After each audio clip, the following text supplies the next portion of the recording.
So you walk through the store, you go to Lowe's, Home Depot, Costco, they'll get you there. And you see these smokers. Well, which one do I buy? I don't know. I want to address some of those questions that you may have about what to buy, what not to buy, what I really like about this smoker right here, and why this product is the best bang for your buck.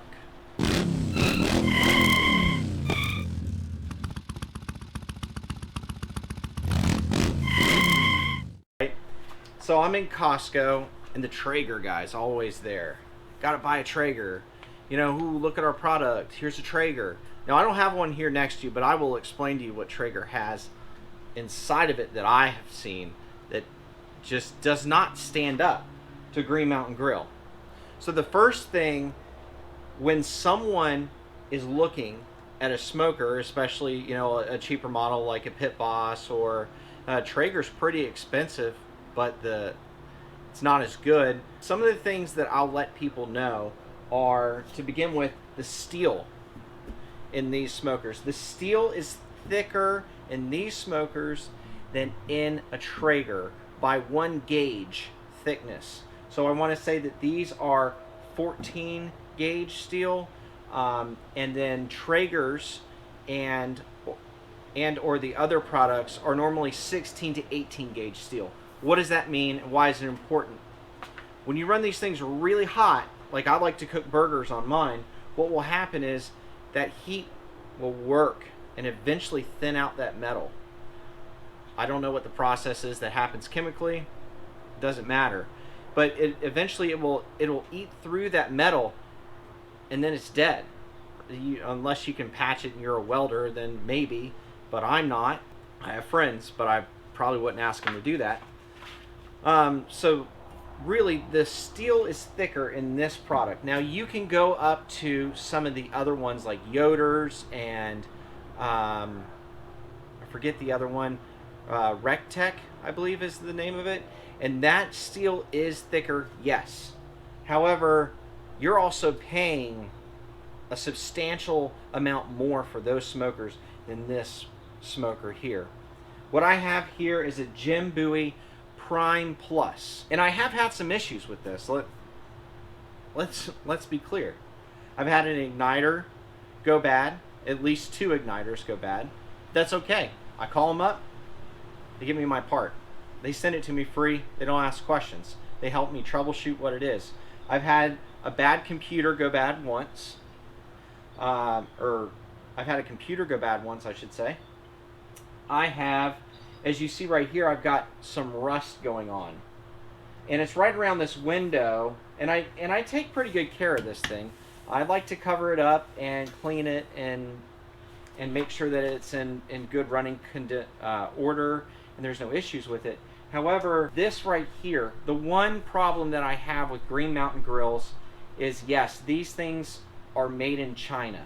It's an American company, but the steel and where they get them painted and stuff like that, that's in China. So what happens is, in their process of painting, they don't do a very good job of getting the metal completely perfect and then shooting the paint on it so it sticks and it's impermeable to rust. So moisture gets underneath it and then it bubbles up, which is indicative of a bad paint job. So I've got some issues here around the logo, and then here I've got some issues too. It's nothing that would like really kill you. However, I called Green Mountain Grill and I said, I've got an issue, it's rusting here. I sent them pictures, and they're sending me a new lid. Not only just a new, they're sending me a stainless steel lid for this because I asked. And, you know, nothing asked, nothing gained. So, there's some other things. Those are the primary issues, though, that I have with this smoker. There are features on this that you will not find on any other smoker, and I'm going to show you what they are. Some of the features of this smoker that I really like. By the way, this window is very gimmicky. I don't care for it. You always have to clean it. If you can, get a lid that doesn't have one. Some of the features that I really love about this smoker, though, is this built-in ability that they have for you to hook up a rotisserie. They already have the holes for it. You buy the rotisserie kit, it's 60 bucks. It's a really good deal. The grill grates are very thick and very good quality. I have put 100 pounds of pork in this smoker before. No problems at all. This is just something that I use for vegetables, and I cooked on it recently. Like really good, thick grates. I can't say enough. The next thing they have here is a really big, high quality, thick drip tray. And I always cover my drip tray with aluminum foil when I'm cooking on it. That way I can throw it out.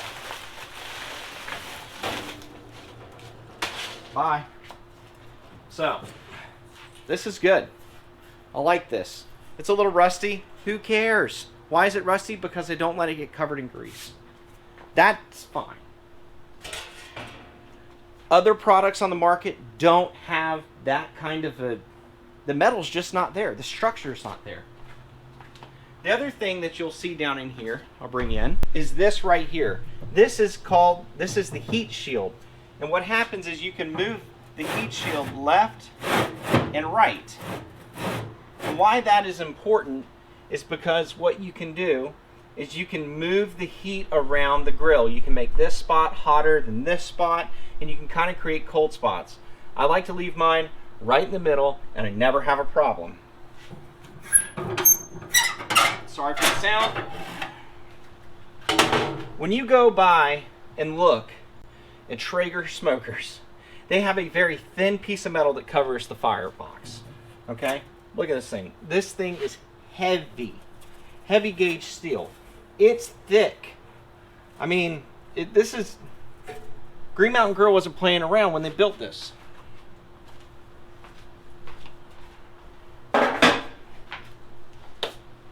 Now,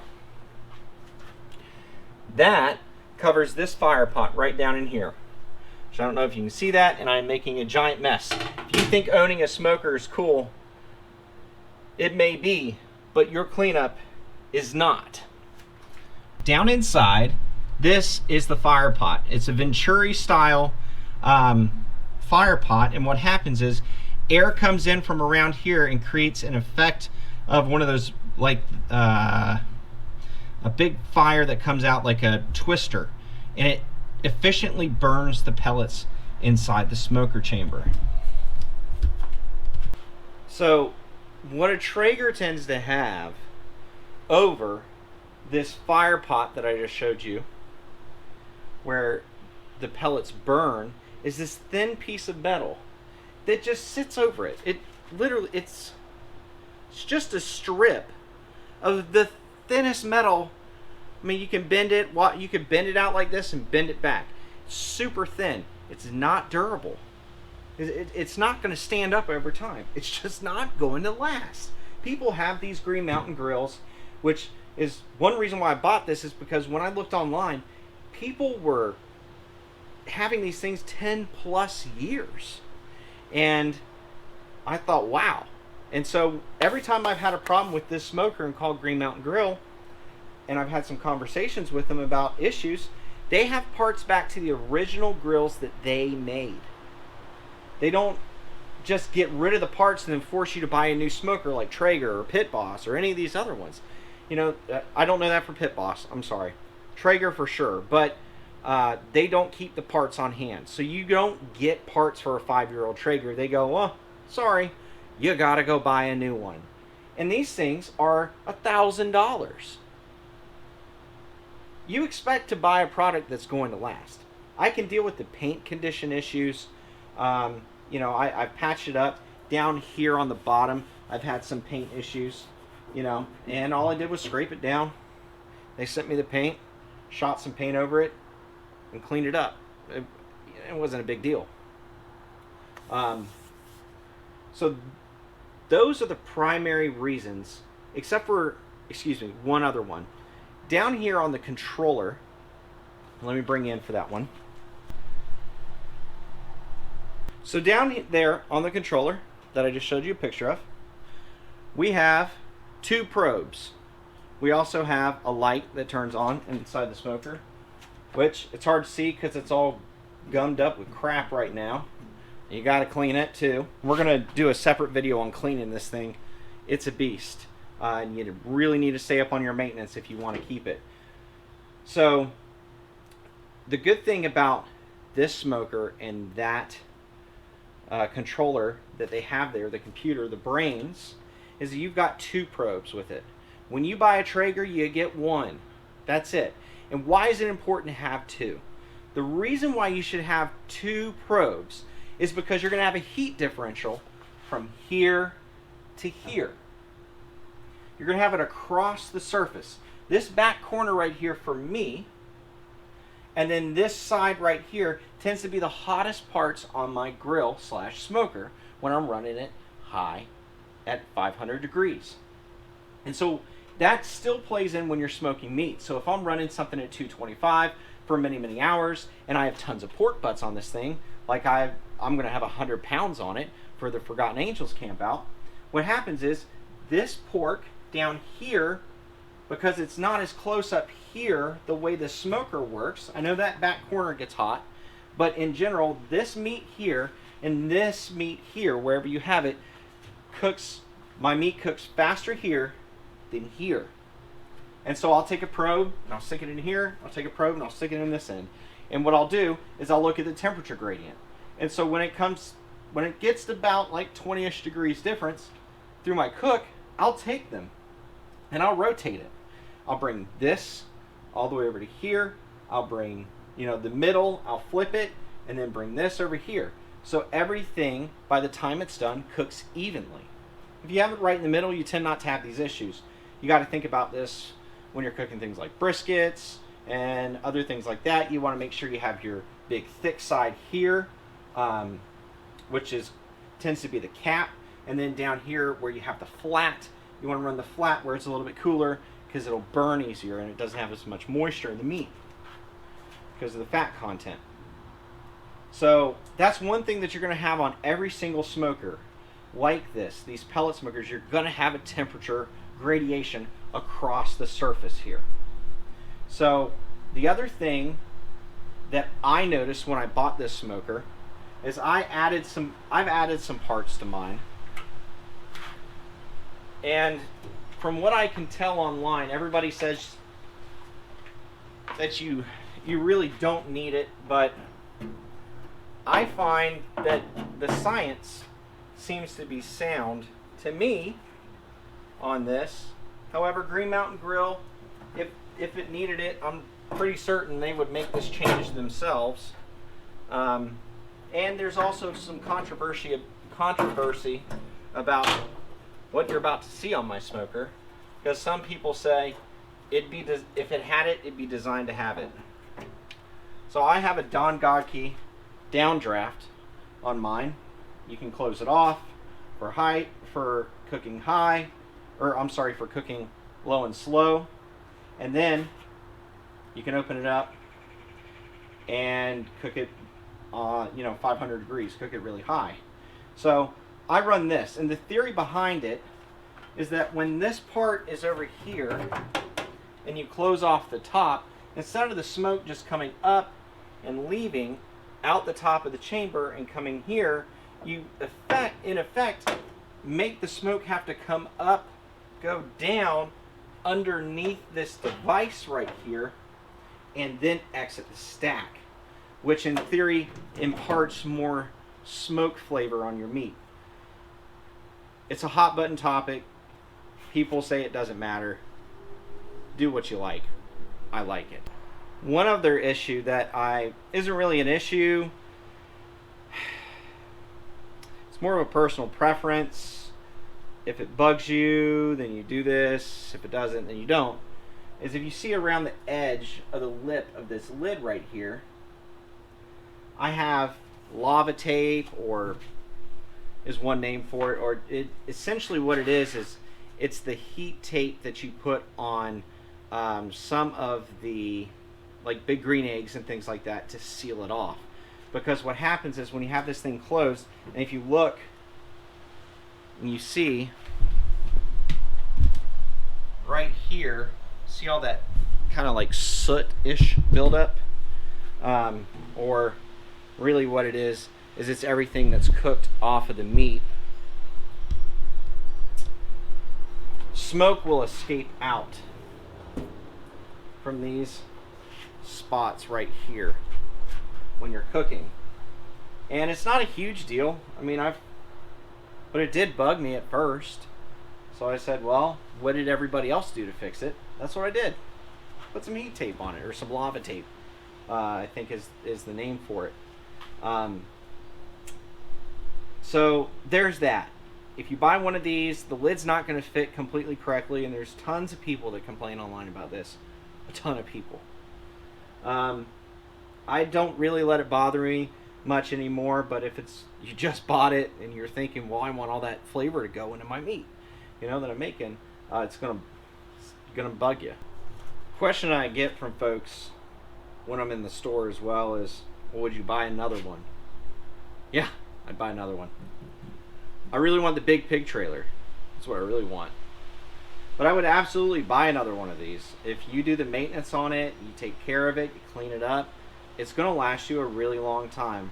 And the warranty and the customer service that you get with these things is next level. And they're on Pacific time, but every time I call, I get a person that, I understand what they're saying. They talk to me. We figure it out. And I really just haven't had that many issues with this smoker. I mean, I had that one issue with the board. That was kind of a pain, but they sent me a new one, so who cares, right? The other thing that people ask me is about the app. They'll say, well, what can I do with the app? In the Green Mountain Grill app that they have, you can control it from anywhere in the world as long as you have it connected in server mode. Normally when I'm doing big cooks and I'm out, or I'm just cooking on a Sunday and we go to the beach or something like that, I'll go on my phone, I'll look and see what the temperature is. We're coming home early, I'll turn up the temperature on the smoker. I get home, on the way home I can monitor the temperature, and I can have it almost perfectly done, if not completely done, by the time I get home, which is amazing. The other thing is they have profiles. And so I can take a profile, like what I do for my pork butts is I run them at 375 for an hour. And then I take the temperature and I drop it down to 225 and cook it until it hits 160 degrees. It's because of the stall. There's a lot there. I'm not going to go into that right now. And so what happens is, then I come out when it hits 160, I wrap the meat, put it back on, put my temperature probes back in them. You can take it inside, put it in the oven if you want. I just prefer to keep running everything in here. I wrap my pork butts in aluminum foil. Gives me a very consistent product.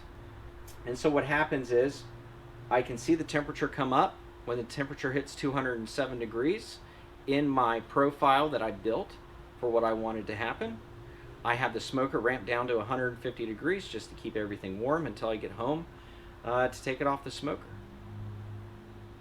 So if you're thinking about buying one of these smokers, I would really suggest that you look at this product. Customer support, as I've already touched on. The application's easy to use.